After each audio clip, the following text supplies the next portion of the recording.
Boa tarde. Estamos aqui para uma entrevista com o engenheiro Pedro Celestino, um dos principais estudiosos da infraestrutura brasileira, especializado em temas como aeronáutica, petróleo, e que hoje vai conversar com a gente sobre a Embraer, essa venda praticamente consumada da Embraer à Boeing.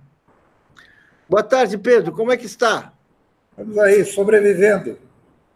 Então, eu queria que você começasse essa entrevista, que você vem estudando esse assunto há muitos anos, antes mesmo desse acordo Boeing-Embraer, você já andou escrevendo a respeito, conhece essa história a fundo. Eu vou te perguntar, era possível esperar algum outro resultado a não ser essa entrega da Embraer, que é sabidamente contrária aos interesses do país, da nossa indústria e tudo isso? O jogo só acaba quando termina. O jogo não terminou. Fala aí. E ainda, quer dizer, o governo brasileiro, se quiser, ainda pode usar da sua Golden Share até a conclusão dos entendimentos com a Boeing. Até o último minuto ele pode usar. Ele pode usar, porque a Golden Share é para isso. Ela autoriza, a Assembleia autoriza a venda, mas haverá um longo processo para determinar as condições contratuais da venda. Isso aí enseja a oportunidade do governo brasileiro intervir. O que acontece com a Embraer? A Embraer é uma grande empresa de engenharia. Para você ter uma ideia, é a nossa empresa de maior base tecnológica. Dos seus 18 mil funcionários, 7 mil são engenheiros, dos quais 5 mil ligados diretamente a projeto e fabricação, a linha de produção. Você tem 2 mil engenheiros em funções administrativas, de gerências e tal. Ela é uma grande montadora. Como montadora, ela recebe partes e componentes do mundo inteiro. Não é isso que é importante na Embraer. O que é importante na Embraer é a sua cabeça, é a sua capacitação tecnológica que é dada pelo conjunto de profissionais especializados que nela trabalham. Muito bem. Ela é uma empresa que tem 3 grandes linhas de atuação. Jatos de porte médio, que são os jatos até 150 passageiros. E por que ela pensou em jatos de porte médio? Porque o nosso país, com dimensões continentais, carece de aeronaves desse porte. E vejam vocês, não consegue vender aviões no Brasil. Tem mais da metade do mercado de aeronaves desse porte no mundo e no Brasil só conseguiu vender para a Azul porque o BNDES, no governo Lula, quando a Azul se estabeleceu, ofereceu à Azul condições de financiamento semelhantes às que a Boeing e a Airbus e as grandes empresas de leasing oferecem para os seus produtos. Veja que é uma questão também financeira. Ela foi concebida para isso, para atender ao nosso mercado e, ao longo de toda a sua trajetória, se preocupou com isso. O segundo mercado que ela tem é o de jatos executivos. É uma fatia de mercado grande também, mas de peso menor no seu faturamento global. E o terceiro mercado que ela criou, fantástico, foi o desenvolvimento de um avião de transporte, KC-390, que se destina a substituir o Hércules, que é a aeronave utilizada por 61 forças aéreas no mundo inteiro. Só que o Hércules é um avião da década de 50. Por mais modernizado que tenha sido, não resiste a esta notável transformação tecnológica que a aviação sofreu nas últimas décadas. E a aeronave que a Embraer projetou, KC-390, é uma aeronave que não tem similar no mundo. Para que você tenha ideia, entre a decisão de construir uma aeronave e tê-la no mercado, tempo mínimo 8 anos. Entre a decisão de construir e ter o produto à disposição do mercado, tempo mínimo 8 anos. Não adianta ter todo o dinheiro do mundo que não vai conseguir queimar etapas nesse processo de projeto, fabricação, teste e certificação. Muito bem. Vinha a Embraer com uma condição muito boa no mercado mundial, mais da metade do mercado de aeronaves comerciais, de vendas de aeronaves comerciais que fabrica, grande participação também no mercado de aviação executiva, e com esse produto novo da área de defesa, o avião de transporte, em fase final de certificação. O que aconteceu? A Airbus, que é uma grande fabricante, adquire a Bombardier no final de 2017. Muito bem. Ao adquirir a Bombardier, a Airbus completa a sua linha produtiva de jatos comerciais, porque a Bombardier compete com a Embraer nessas aeronaves de até 150 lugares. Ora, grandes fabricantes de avião no mundo são a Airbus, a Boeing, os russos e os chineses, sendo que russos e chineses estão associados no desenvolvimento de um jato para competir nesse mercado de até 150 lugares passageiros. A Embraer teria que buscar algum tipo de associação, porque ela ficou pequena para poder enfrentar um mercado altamente concentrado de gigantes. Então, não se trata de combater a associação da Embraer. Ela terá, para sobreviver, que necessariamente se associar a uma gigante. Por quê? Porque ela trabalhou ao longo de sua história com nichos de mercado, enquanto que as gigantes trabalham com toda a linha de produtos, tanto na aeronáutica civil, como, em alguns casos, na aeronáutica militar também. Então, ela tinha que buscar alguma associação. Nada contra se associar à Boeing. É uma grande produtora de aviões, de renome internacional, com rede internacional de manutenção e de vendas, excelente para a empresa.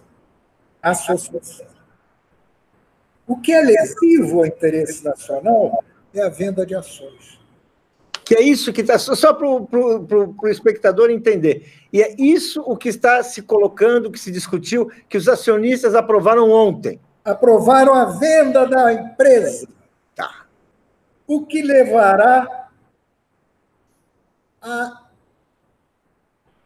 extinção do seu parque industrial, porque o que é importante na Embraer é a sua cabeça, é a sua capacidade de projetar e de montar avião. Ora, a Boeing não tem essa capacidade.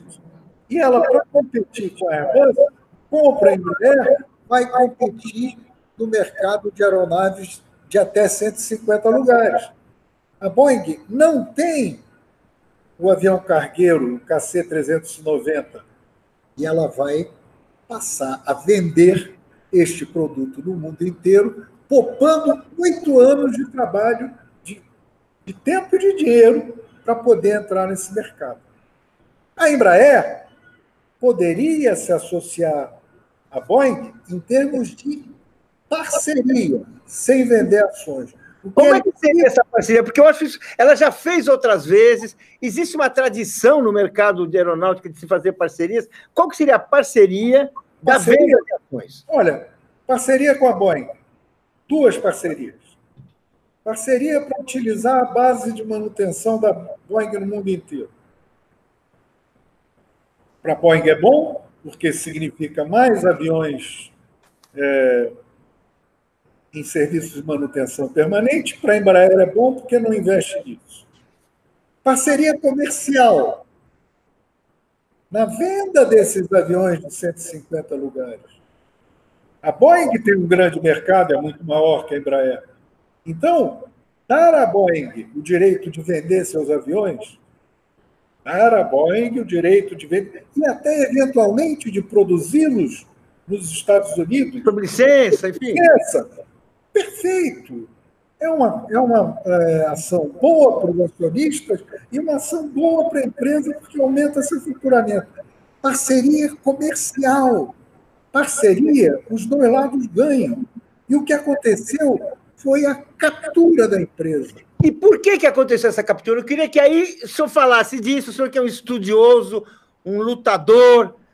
Queria que o senhor falasse disso, porque está na hora de começar a entender por que nós nos metemos nessa enrascada. É o seguinte, ela entregar o seu poder de decisão à Boeing, 80%, sem ter direito de interferir em decisões, acaba. Não, e tem aquele detalhe. Daqui a um ano, Paulo, a cabeça da Embraer vai para Seattle, nos Estados Unidos. Babau Nicolau, não teremos mais São José dos Campos nem Gavião Peixoto. Porque isso é uma decisão da direção da empresa.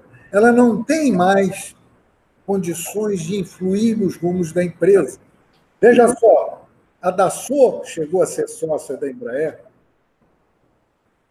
durante algum tempo, depois de ser privatizada, com 20% das ações. Enquanto a Dassault foi sócia da Embraer, ela não entrou no mercado de aviação executiva, porque a Dassault tinha participação naquele mercado. Então, a participação acionária dá direitos a quem participa de travar o desenvolvimento da empresa. E a Embraer, nesta venda lesiva ao interesse nacional e no longo prazo dos seus próprios acionistas, embolsando dinheiro agora, mas vão perder no longo prazo, porque ela vai ser absorvida pela Boeing. E qual a importância? Que o 390, por exemplo, que a Boeing, se quisesse fazer um avião-tanque, teria que levar 8 anos para desenvolvê-lo. E ela passa a dispor de um avião-tanque já, um avião de transporte já certificado para pronta fabricação para o mercado. A Embraer fazer uma parceria com a Boeing, para a Boeing ajudar a vender esse avião, é excelente. Mas ela entrega ações, ela entrega poder de decisão. Isso é que é lesivo ao interesse nacional. Não, entrega na proporção de 8 contra 2, né? De 80% a 20%. No caso do avião de transporte, não. É menos, essa é 51%. 51 a 49%.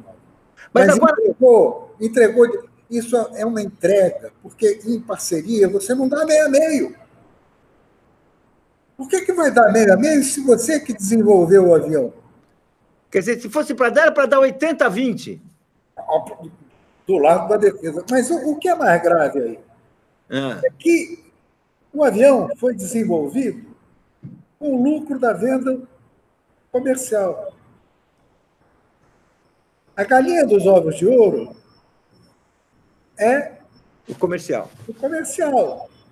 Defesa é muito mais restrito, o mercado é muito mais restrito. Grande mercado da aviação, e para o nosso país essencial, que é um país de dimensões continentais, eu repito, é o mercado comercial. E esse mercado comercial é que nós entregamos à Boeing. Deu para entender a diferença entre parceria e venda? Deu. E deixa eu falar aqui. Nosso programa está sendo transmitido ao vivo. Já chegaram aqui 2 comentários que eu gostaria de ler para, assim, dos nossos espectadores. As Sva. Existe a possibilidade do Bolsonaro vetar essa venda? Se estivéssemos falando de pessoa inteligente, eu diria que era provável. Em se tratando dele, como é que fica? Como é que você acha? Como é que você vê isso? Olha, isso aí vai depender do desenrolar dos acontecimentos e das forças políticas que estão em jogo no país. Né? Vai depender. Explica aí, porque eu concordo, mas explica aí. Vai depender da percepção em relação à soberania nacional. E essa questão de soberania... Vamos combinar que até agora o governo não deu uma percepção muito clara de soberania, né? Mas o governo não tem percepção clara sobre nada. Que eu saiba, não tem. Então vamos lá. Esse governo até aqui só mostrou confusão. Eu não tenho uma linha de orientação definida. E há setores do governo que têm uma visão de soberania,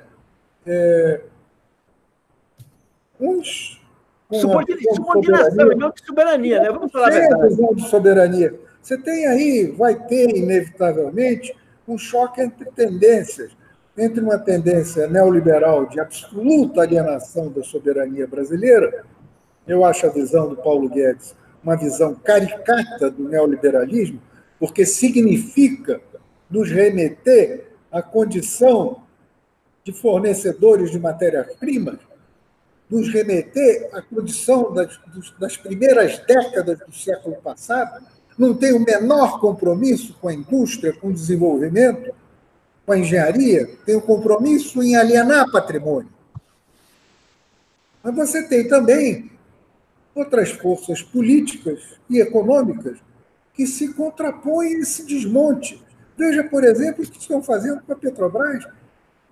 Querem tirar a Petrobras do refino, querem tirar a Petrobras da petroquímica, querem tirar a Petrobras do transporte, da rede de oleodutos e gasodutos que nós temos. Para quê? Para que sejamos pequenos produtores de óleo bruto e voltemos à década de 50 do século passado, quando éramos dependentes das multinacionais em derivados e petroquímicos.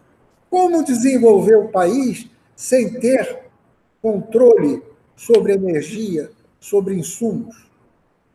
E o que se vê é uma proposta de desmonte deliberado de todas as conquistas econômicas que tivemos nas últimas 8 décadas. Não é um processo pontual. Aí começa, veja bem, isso tem que ficar bem claro, isso não é Bolsonaro. Bolsonaro é a ponta do iceberg, isso já vem. Desmonte da Petrobras começa com Dilma. Tanto é que Temer, quando assumiu, manteve toda a diretoria da Petrobras, só tirou o Bendini. A Petrobras vem sendo atacada desde meados de 2012, 2013, que vem sendo desmontada. Acelerou-se esse processo com Temer e temos o risco agora, né, de acelerar mais ainda com a visão tosca desse grupo do Paulo Guedes. Mas eu não, como eu disse no início, eu não acredito em resultado do jogo antes que ele termine. Então vamos falar aí. Também não acredito. Como é que continua esse jogo agora? Como é que vira? Vira com a pressão da sociedade, com a pressão parlamentar, com a pressão dos setores mais esclarecidos no que diz respeito à preservação da nossa soberania, da inserção do Brasil no mundo. Veja bem, eu vou resumir. Você tem hoje 2 grandes tendências se defrontando no cenário geopolítico. Você tem uma tendência que parte da premissa de que o mundo caminha para um confronto entre Ocidente, China e Rússia. e que, nesse caso, o nosso alinhamento deve ser com os Estados Unidos. E tem outra tendência, que é uma tendência que vem desde o governo Juscelino, com pequenas recaídas, que, tirando partido de nós sermos uma economia cada vez mais robusta, essa tendência propõe uma inserção do Brasil no mundo sem alinhamento automático com quem quer que seja. Isso aí está em jogo, está em disputa. Vou te dar um exemplo. Temos aí declarações estapafúrdias em relação à China. O vice-presidente, em boa hora, baixou a bola, dizendo: não, a China é nosso parceiro, é nosso grande parceiro comercial, e foi agora, semana passada, nomeado para ser o responsável pelas relações com a China. Muito bem. No momento que a China desistir de comprar soja brasileira, para quem que nós vamos vender? Simples assim, a inserção do Brasil no mundo não é uma inserção subordinada. Se nós fôssemos um pequeno país, uma pequena economia, teríamos que estar necessariamente sob o guarda-chuva de alguma potência mais forte. Não é essa a nossa condição. Por pior que seja a situação econômica e social, nós estamos com um retrocesso gigantesco em relação a índices observados há 10 anos. O próprio Estado de São Paulo, essa semana, dá em editorial, nós pioramos muito nos últimos 7 anos. Por pior que seja, a nossa economia ainda é uma das 10 maiores do mundo. E nós temos que tirar partido disso, sem buscar parceiros com preconceitos ideológicos. O que interessa é o interesse do país, o interesse do nosso povo.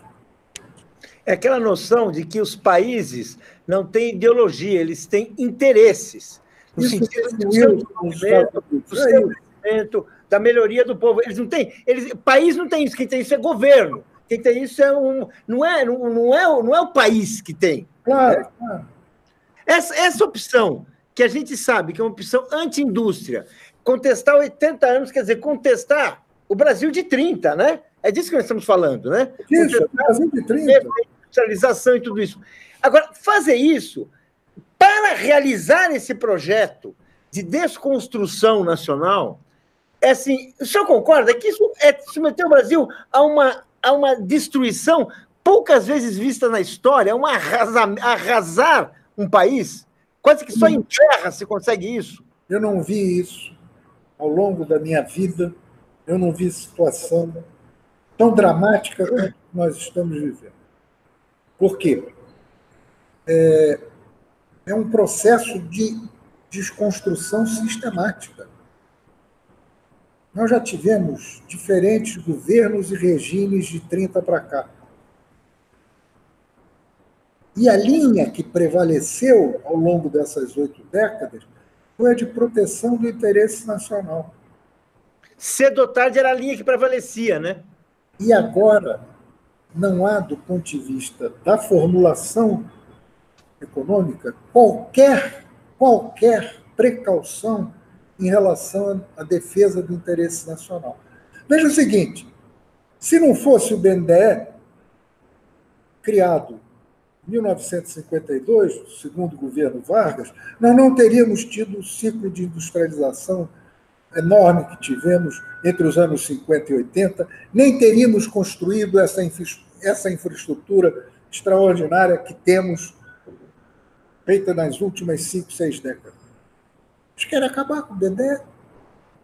Se você lê declarações do presidente do banco, não, o banco é para financiar pequena e média empresa.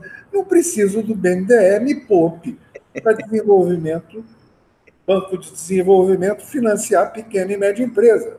O papel do BNDE é financiar os grandes empreendimentos nacionais, tanto na infraestrutura, como na indústria, como na própria agropecuária. Esse é o papel histórico do banco. Não me importa saber quem é que esteja na sua presidência, ou seja, a sua diretoria. Pega a trajetória do banco, passando por diferentes governos e regimes, uma trajetória notável, está sendo amesquinhado. O presidente do Banco do Brasil diz que o Banco do Brasil devia ser privatizado. Eles querem entregar tudo. Querem entregar tudo. Não, voltando um pouco disso que o senhor falou, até o Paulo Rabelo de Castro, quando ele passou para o BNDES, ele saiu defendendo o BNDES. Com certeza. Fez um livro que as pessoas esperavam que fosse de denúncia, ele fez um livro de defesa. Claro que ele ficou queimado nesse pessoal, mas ele é um intelectual honesto. É um intelectual honesto. Entrou com uma visão e saiu com outra. Saiu com outra. Não agora, é o que ocorre. Como é que explicação o senhor tem para a gente ter chegado a esse ponto? Que é quase essa política de autodestruição. Como é que o senhor acha que aconteceu isso? Olha, na verdade, vem a partir de 2013, quando surgiu uma insatisfação popular com carências da sociedade. Quer dizer, por mais que tenha se trabalhado no sentido de amortecer os desníveis gigantescos sociais ocorridos ao longo do nosso desenvolvimento, há muita demanda reprimida. E essa demanda reprimida foi canalizada para uma visão contrária à visão que prevalecia naquele tempo. A Dilma, na minha visão, não ganhou a eleição em 2014. O Aécio é que perdeu. Porque o Aécio perdeu em Minas. Ninguém podia imaginar que o Aécio fosse perder no estado em que ele governara por 8 anos. Ele é que perdeu a eleição, não foi a Dilma que ganhou. E a Dilma ficou 34 dias caladinha, quando sai da toca, coloca Joaquim Levy na Fazenda, que se constituiu no autêntico estelionato eleitoral. O povo não perdoa. Se não fosse o Bolsonaro, que foi fruto de uma circunstância, não tenha dúvida que seria outro de oposição. Você não acha que se o Lula tivesse concorrido, ele poderia ter ganho? Só o Lula. E por isso ele está na cadeia. Tá certo. Porque o povo acredita nele, mas não acredita em quem que ele indica. Porque ele teve o exemplo da Dilma. Qual foi o seu balanço da campanha eleitoral? Deixa claro. Foi. Deixa claro. Bolsonaro é o presidente legítimo dos brasileiros. Tem 57 milhões de votos. Ponto. Entendeu? Então a gente tem que olhar daqui para frente. Tá. Tem que olhar daqui para frente e ver como é que preserva o interesse nacional. Como é que preserva a democracia. Esse presidente foi ontem da posse ao presidente de Itaipu e fez elogio a Stroessner, fez elogio à ditadura. Isso não tem cabimento. O fato dele ser o presidente legítimo não lhe autoriza a pisotear a nossa história. Veja bem, não há aqui nenhum rancor. Aqui, eu acabei de valorizar o papel que nós tivemos ao longo desses 80 anos, passando pelos governos militares, passando pela ditadura de Getúlio, do Estado Novo. São diferentes regimes e governos que tinham um compromisso nacional. Não é possível nós termos hoje ataques à democracia como nós estamos tendo. Não é possível que nós tenhamos hoje ataques a direitos mínimos sociais inscritos na Constituição de 88. Isso é uma tarefa da sociedade resistir ao desmonte dessas conquistas. E, finalmente, não é possível que aceitemos passivamente a destruição das conquistas econômicas que nos possibilitaram nos transformar em uma das 10 maiores economias do mundo. São conquistas de 80 anos. Não se pode pisotear a história. Professor, 2 mensagens chegando aqui. Crisanto Figueiredo. Salve, Pedro. grande companheiro, combatente, militante de lutas. Alexandre Gasparotti Nunes. Gostaria de saber, eu fazer uma pergunta, como fica a questão dos caças Gripen, caso a venda da Embraer seja consumada? Eles estão, teoricamente, preservados, porque a área de defesa ficou fora do acordo. Então, eles estão, teoricamente, preservados. Mas eu quero deixar claro que esses aviões têm turbina GE. Quer dizer, já tem uma presença americana muito grande ali, né? Turbina. Turbina, né?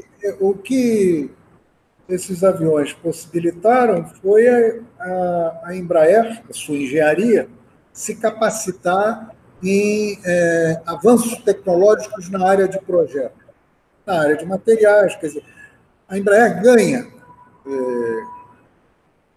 Eu não acredito que sejam, e não é por causa da venda, porque não vai ser vendido. Não acredito em ganho em termos de defesa. Mas ganhou em termos de desenvolvimento tecnológico. E se for para falar do avião, a turbina dele é GE. Tá certo. Quando o senhor vê assim, daqui para frente, como é que o senhor enxerga o senhor está falando da defesa do interesse nacional, estamos falando da defesa dos interesses sociais. Como é que o senhor vê uma atuação política, uma atuação, não sei se uma frente de oposição, que tipo de coisa o senhor vê assim, para realmente se conseguir frear esse processo de destruição do país? Como é que o senhor acha que isso deve ser feito? Olha, eu acho que essa é a questão mais delicada que nós vivemos hoje, porque a sociedade brasileira está resignada. Essa é a maior dificuldade. Você falar num país que tem a taxa de desemprego gigantesca que tem hoje, que tem mais de 23 milhões de trabalhadores na informalidade, você tem aí um desânimo enorme no meio empresarial. Você falar de soberania é falar de uma coisa muito abstrata. O que é essencial hoje é uma proposta de desenvolvimento que dê esperança para as pessoas. Por isso é que é difícil hoje encaminhar lutas pela soberania, porque é uma luta abstrata. Você falar hoje numa Assembleia em termos de soberania, a não ser os mais conscientes,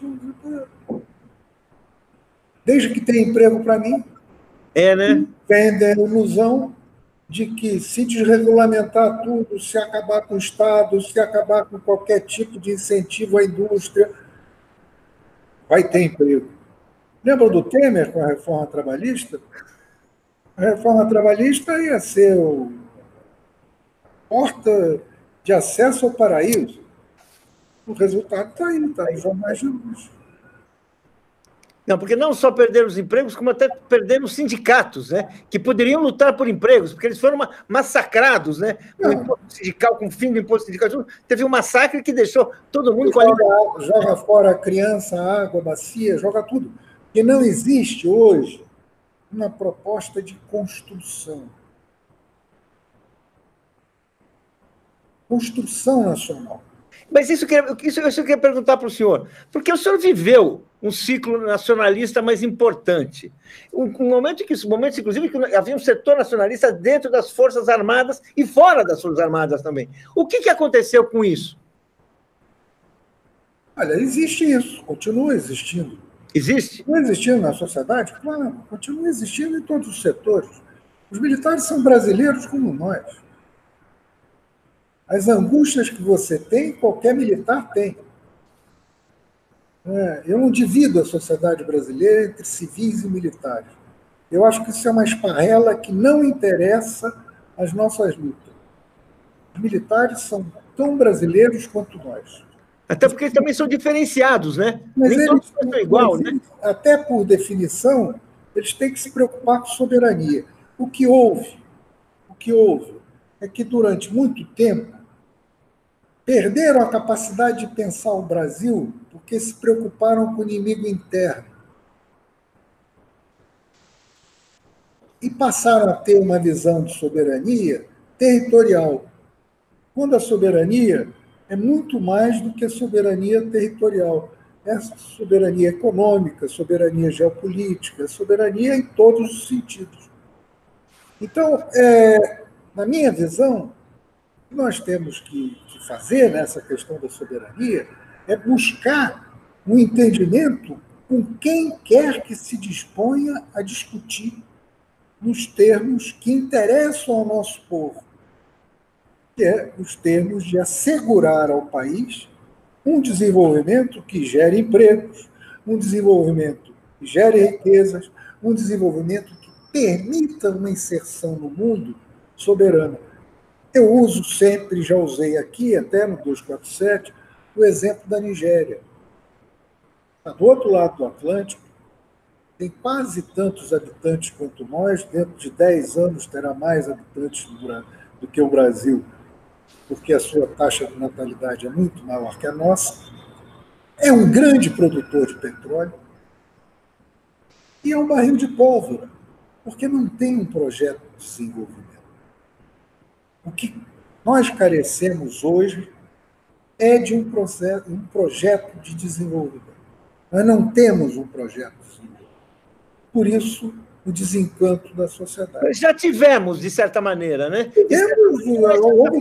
Como da indústria, né, de uma certa... Já tivemos ou não? Tivemos um projeto de desenvolvimento dos anos 30 até poucos anos atrás. Isso mesmo. Essa desgraça começa de 2013 para cá. Gostei de falar essa desgraça. Eu gostei, assim, toda a coisa espontânea, assim, é uma desgraça mesmo. Olha, eu queria falar um pouco, estamos aqui nos encerrando, eu queria falar o seguinte, a gente está assistindo um processo de destruição, a Petrobras está sendo destruída, a Embraer vai perder o seu setor mais dinâmico, aquele que sustenta, inclusive, o setor de defesa, em várias áreas está ocorrendo isso. O senhor que já viveu muito, o senhor acha que no futuro, pode-se pensar que no futuro a gente reverta alguma dessas tragédias, a gente reconstrua alguma coisa que nos foi destruído? A gente enxerga alguma coisa desse tipo, ou foi e não volta mais? Olha, se tem dois meios de ver o futuro. Um, que isso é uma bola de gás que foi embora e não volta nunca mais. E tem a ideia da reconstrução. Óbvio que nós temos que apostar na reconstrução. Tem pasta de dente que sai do tubo e não volta. Essa frase é perigosa. Pois é. Pasta de dente saiu do tubo e não volta. Então, por exemplo, reestatizar a Embraer. Isso é maluquice. Eu já discuti isso com o sindicato lá em São José dos Campos. Mas defender a Embraer tal como está não é maluquice. Reestatizar o sistema elétrico, para mim, fora de cogitação. Mas, manter a Eletrobras estatal, manter o sistema integrado, manter a arquitetura do sistema elétrico brasileiro, que foi concebida na década de 60, e na renovação das concessões voltar a ter tarifa pelo custo, que sempre foi aplicada com êxito na nossa história, é uma bandeira correta. Entendeu? Você tem coisas que você tem que pegar o que existe e ver como melhora. Não dá para voltar para trás e querer refazer a história de novo. É outra, quer dizer, é um passo maior que a perna. Entendi. Você tem que criar forças. Por exemplo, você tem na indústria quem acredite que o mercado livre de energia é muito bom. Eles estão sentindo o preço da energia. Eles vão voltar a defender tarifa pelo custo. Tem que sentir na carne o prejuízo para poder se mexer. Porque, ideologicamente, estão comprometidos com essa visão. É uma visão que, se acabar o Estado, tudo se resolve. Nem na América, que é o paraíso liberal, funciona sem Estado. Mesmo o setor elétrico, a presença do Estado é muito maior do que a gente pensa, né? As hidrelétricas ali são monitoradas pelo Estado, são O seguinte, forte, né? A energia elétrica é insumo. Tá? Então, quanto mais baixa a tarifa, melhor. Funcionava muito bem. Fernando Henrique abriu. E, nos últimos anos, nós tivemos duas reformas que pioraram o que já estava ruim. Tivemos uma reforma em 2004 e tivemos uma reforma em 2012 que acabou de destruir. E está essa bagunça o sistema elétrico. Tem gente que prefere desligar a máquina e vender energia no Mercado Livre, porque tem mais dinheiro vendendo energia no Mercado Livre do que produzindo. Isso é um contrassenso absoluto. Para ver quem controla as empresas distribuidoras, são fundos. A área financeira. Que não tem nenhum compromisso com nada, né? E estrangeiros. Eu não tenho nada contra o capital estrangeiro que venha para cá produzir. Mas eu tenho, sim, contra o capital que vem para cá e eu sou predador. Olha, se eu gero só em receita em real, como é que eu posso admitir que um concessionário seja estrangeiro? Se ele vai ter que remeter lucro? Vai me causar um problema estrutural no balanço de pagamentos. Eu queria só assim, nós estamos... Gera receita em real e tem que remeter dólar.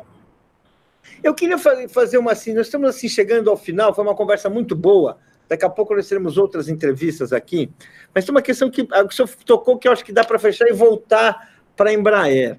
Um ponto que me impressionou nesse leilão, na decisão de ontem dos acionistas, foi que 96% aprovaram a venda. Considerando que estamos falando de uma empresa que tem importância, que teria um futuro assegurado, a gente sabe que teria, com medidas, e como o senhor explicou muito bem, como é que explica essa sede de aprovar a venda? É gente que está louco para ter um boom nas ações e vender porque a visão financeira, a visão hoje financeira, é uma visão do ganho imediato. Leva para casa. Quanto é que vai levar para casa? Não é a visão daqui a 10 anos. Tudo que funciona no mercado financeiro no mundo hoje se baseia no aqui e agora. O mundo caminha para uma recessão, há uma guerra comercial, há grande dificuldade. Eles não estão querendo saber, desde que levem para casa. Então, essa financeirização da economia nos Estados Unidos, na Europa, que repercute aqui, passou a fazer com que as decisões passassem a ser ditadas por interesses de curto prazo, cada vez mais curto prazo. E o preço desses ativos está completamente desvinculado da economia real. Antigamente, você tinha acionista que investia numa empresa pensando na sua aposentadoria, porque a empresa tinha um resultado sólido. General Motors, capital pulverizado, praticamente toda a família americana tinha ações da General Motors. Quebrou em 2008. GE, também, mal das pernas. Mudou o conceito. E isso está tendo reflexo nos Estados Unidos, importantíssimo. Essa financiarização está levando ao empobrecimento da classe média americana, desde a década de 80, não é recente, enorme. O sonho dourado, aqueles anos dourados da classe média americana, estão para trás já. Já foi. E aí? Então, né? Bem, professor, eu queria agradecer muito as suas explicações. Acho que nós fizemos um programa muito útil. O senhor já esteve aqui no 247 uma vez, vamos voltar outras vezes. Espero que quando se chegue ao ponto final dessa conclusão, talvez nós tenhamos alguma notícia melhor, ou pelo menos ruim, para conversar. E vamos aí conversando. Eu queria agradecer muito, queria agradecer a você que nos assistiu. Se você não se inscreveu, se inscreva, por favor, no Brasil 247.